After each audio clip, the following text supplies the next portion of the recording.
Hello friends, आप देख रहे हैं आपका चैनल शेयर बाज़ार विद आयुष। और दोस्तों बात करेंगे इस वीडियो में आज के बाज़ार पे। दोस्तों आज के बाज़ार में फिर कह सकते हैं ख़राब दिन था, जहां पर मार्केट्स ने भारी कह सकते हैं पिटाई करी। 388.70 पॉइंट्स दोस्तों निफ्टी आज एक दिन में हमको गिरता हुआ दिखा। 1.5% से ज़्यादा की गिरावट आज ही के दिन आ गई। 23,616 पर दोस्तों निफ्टी बंद होता है। 24,045 का दोस्तों आज का ओपन, 24,089 का दोस्तों आज का बाजार का हाई और 23,551 का आज का बाजार का लो, यानी 23,551 का दोस्तों मार्केट्स का आज का लो था। राइट, तो ओवरऑल आज मार्केट्स बिल्कुल अपने लोस पर बंद होते हुए अगर दिखे हैं, अगर मैं ऐसा कहता हूं तो बिल्कुल भी गलत नहीं होगा। राइट, पीएससी सेंसेक्स के अंदर भी अगर आप देखेंगे तो गिरावट नजर आई। 1.5% तक आज हमको सेंसेक्स भी गिरता हुआ नजर आ गया। बैंक निफ्टी भी अगर आप देखेंगे तो वहाँ पर भी हमको गिरावट देखने को मिली, और गिरावट बैंक निफ्टी में तो और ज़्यादा थी क्योंकि इंडेक्स करीबन 2% दोस्तों बैंक निफ्टी का आपको गिरता हुआ नजर आ गया। करीबन 50,000 के नीचे अब हमको ट्रेड करता हुआ दिख रहा है। ये अपने आप में एक सबसे बड़ी बात है। आप ये कह सकते हैं कि आज का दिन वैसे अच्छा था किसके लिए? किसी के लिए भी नहीं। राइट, आज दोस्तों सबसे ज़्यादा अगर कोई गिरता हुआ नजर आया तो वो पीएसयू बैंकिंग के शेयर्स है। करीबन 4% दोस्तों पीएसयू बैंक इंडेक्स आपको गिरता हुआ नजर आया। पीएससी इंडेक्स गिरता हुआ नजर आया। सीपीएससी इंडेक्स गिरता हुआ नजर आया। एनर्जी इंडेक्स गिरता हुआ नजर आया। निफ्टी नेक्स्ट 50 करीबन 3% गिरावट थी। रियल्टी इंडेक्स में गिरावट थी। मेटल में गिरावट थी। कमोडिटी में गिरावट थी। राइट, ऑयल एंड गैस में गिरावट थी। मीडिया में गिरावट थी। हर जगह गिरावट थी। आज बड़ा कौन है दोस्तों? आज के दिन हमको जो तेजी देखने को मिली है वो सिर्फ इंडिया विक्स में देखने को मिली है। करीबन 15.58% दोस्तों एक दिन में आपको जो वॉलेटिलिटी इंडेक्स है वो बढ़ता हुआ दिख गया। तो आप समझ सकते हैं कि बाजार में कितनी ज़्यादा वॉलेटिलिटी है। अगर देखा जाए तो निफ्टी आईटी आज कुछ हद तक हमको बढ़िया करता हुआ दिख रहा था, बट बंद होते होते अगर यहाँ पर भी देखेंगे तो 0.12% का फॉल देखने को मिल गया।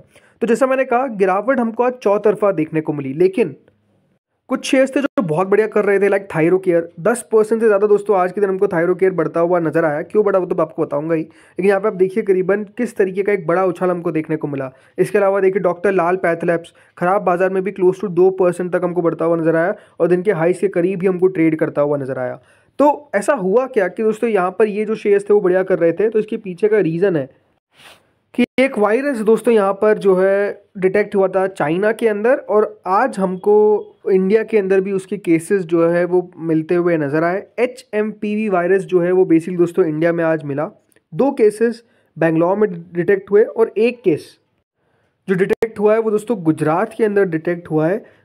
ये राजस्थान ओरिजिन चाइल्ड पेशेंट है जो बेसिकली यहाँ पर मिला है। तो हुआ क्या देखिए आज के दिन कि जो वायरस है वो बेसिकली हमको मिल गया इंडिया के अंदर, और नो डाउट कह सकते हैं कि HMPV वायरस को लेकर अभी तक तो देखिए ऐसी बातें जो निकल कर आ रही है कि ये जो वायरस है ये मिल रहा है सबसे पहली बात तो सिर्फ इन्फेंट्स के अंदर। इन्फेंट्स मतलब दोस्तों जो बेसिकली छोटे बच्चे होते हैं।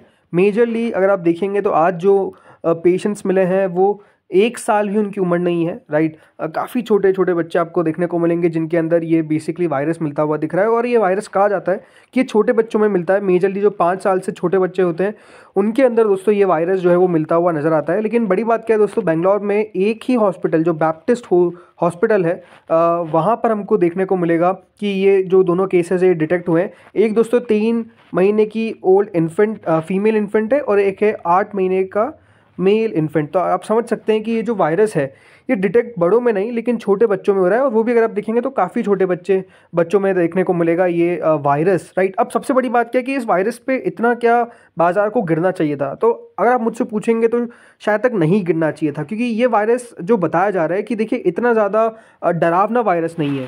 दोस्तों बड़ी बात तो ये है कि जो ये वायरस है ये ऐसा नहीं है कि कोई नया वायरस है। सबसे पहली बात तो ये वायरस देखिए ऑलमोस्ट हर साल ऐसा कहा जा रहा है कि देखिए देखने को मिलता है। तो इस वायरस को लेकर सबसे बड़ी बात तो ये बताया जा रहा है कि उतना घबराने वाली बात नहीं है। देखिए जो वायरस है बेसिकली उसको कनेक्ट किया जा रहा है किसके साथ?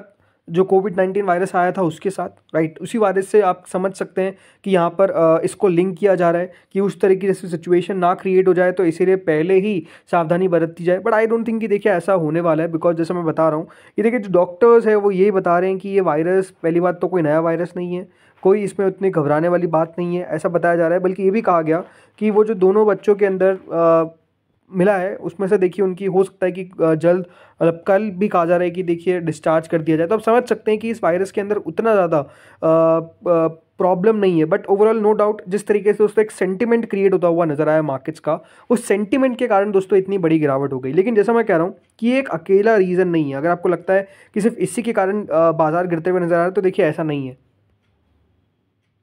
एक और दोस्तों जो कारण हो सकता है जिसके बारे में ज़्यादा बातचीत नहीं हो रही है वो है दोस्तों बैंक ऑफ जापान का फिर से कहना कि वो इंटरेस्ट रेट्स को बेसिकली बढ़ा सकते हैं। अब देखिए ये भी अपने आप में आप समझ सकते हैं कि एक बहुत बड़ा मेजर जो है वो बेसिकली बैंक ऑफ जापान लगातार लेता हुआ दिख रहा है। देखिए हेडलाइन क्या है, BOJ यानी Bank of Japan Ueda vows to keep hiking rates with focus on risk, right. जो देखिए मेन पॉइंट्स है इस खबर के वो यही है कि सबसे पहली बात तो जो इंटरेस्ट रेट्स है उसको दोस्तों लगातार बढ़ाने की बात हो रही है बैंक ऑफ जापान की तरफ से, if economic continues to improve. पहली बात तो देखिए ये कही गई। दूसरी बात ये कही गई कि वो वेरियस रिस्क भी देख रहे हैं जो रेट हाइक के टाइमिंग पर देखा जाएगा।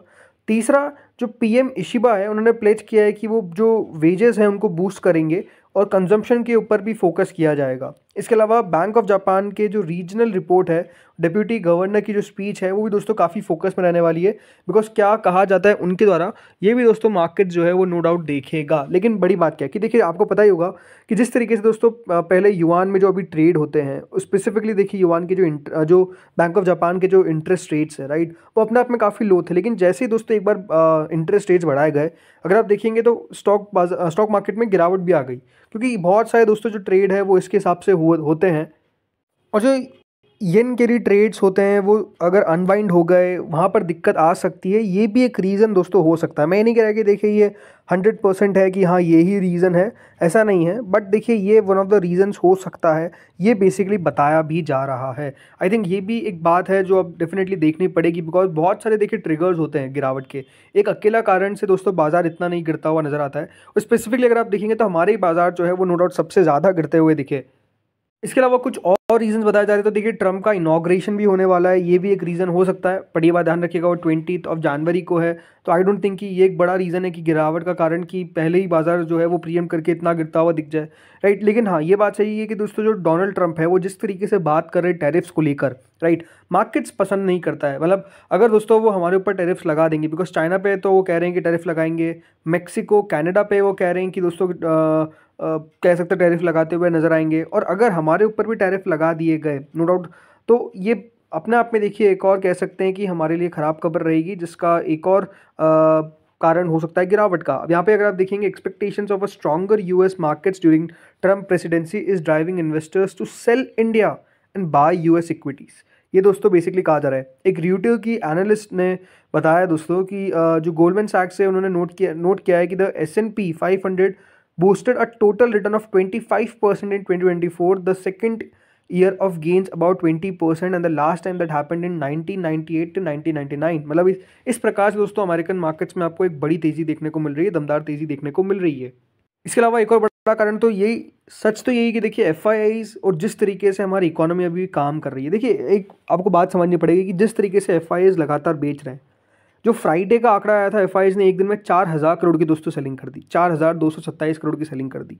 और अगर दोस्तों FIIs इस तरीके से बेचते हुए दिख रहे हैं, राइट, तो आप समझ सकते हैं कि हमारे बाजार में ये बात ध्यान रखिएगा, स्टॉक मार्केट्स के अंदर अगर मनी नहीं आएगा और मनी सिर्फ निकलता जाएगा तो ओवरऑल मार्केट्स तो गिरेंगे। और वही हमको देखने को मिल रहा है, लगातार दोस्तों FIIs जो है वो बेचे जा रहे हैं। तो इसलिए अब देखना ही होगा कि FIIs यहाँ पर वेट कर रहे हैं बजट के आउटकम का, कि क्या होता है बजट के अंदर। अगर बजट के अंदर फिर से दोस्तों टैक्सेस पे बात की गई तो आप समझ सकते हैं कि FIIs का जो रुख है वो बिल्कुल कंटिन्यू रहता हुआ नजर आएगा, because no doubt I think taxes सबसे बड़ी प्रॉब्लम नज़र आ रही है जो मुझे लगता है। इसके अलावा एक और कारण है दोस्तों nervousness ahead of GDP estimates. ये बात ध्यान रखिएगा दोस्तों, 7 जनवरी को जो एडवांसेस है, फर्स्ट एडवांस एस्टिमेट ऑफ जो GDP है वो बेसिकली यहाँ पर आता हुआ नज़र आएगा। और ये अपने आप में देखना रहेगा कि किस तरीके से जो आंकड़े हैं वो GDP के हमको आते हुए दिखते हैं। अगर दोस्तों यहाँ पर GDP का आंकड़ा फिर से ख़राब आता हुआ दिखता है तो अपने आप में एक और बड़ा कारण है गिरने का, बिकॉज जिस तरीके से दोस्तों हमने पिछले क्वार्टर में GDP को आता हुआ दिखा, जिस तरीके से GDP के नंबर्स को आता हुआ दिखा, वो दिखाता है कि नो डाउट कंजम्पशन में तो एक बहुत बड़ा आपको एक फॉल देखने को मिला।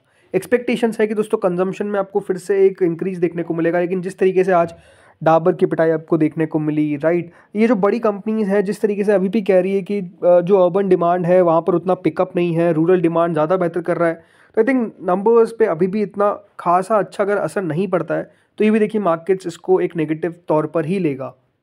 वैसे इकोनॉमिस्ट मान के चल रहे हैं कि हो सकता है कि देखिए Q3 के अंदर जो जीडीपी ग्रोथ का आंकड़ा है वो बेहतर आता हुआ दिखे, बट नो डाउट ये भी अपने आप में देखिए एक चिंता का सबक है कि जीडीपी का अगर ना बढ़ना, राइट, इकोनॉमी का उतना अच्छा ना करना, ये अपने आप में दोस्तों बाजार बिल्कुल भी पसंद नहीं करता है, राइट। गवर्नमेंट की स्पेंडिंग का ना बढ़ना ये बाजार बिल्कुल भी पसंद नहीं करता है। तो आई थिंक वो सारी चीज़ें अभी आप कह सकते हैं हमारे नेगेटिव होती हुई नज़र आ रही है, और मार्केट जो है वो याद रखिएगा स्पेसिफिकली अगर देखा जाए तो जो इकोनॉमी करेगी उसका एक रिफ्लेक्शन है, राइट। इकोनॉमी अगर बढ़िया नहीं कर रही है तो मार्केट्स किस तरीके से बढ़िया कर सकते हैं। तो आई थिंक वो एक सबसे बड़ा कारण है कि बाजार में आपको गिरावट जो है वो इस तरह की देखने को मिल रही है।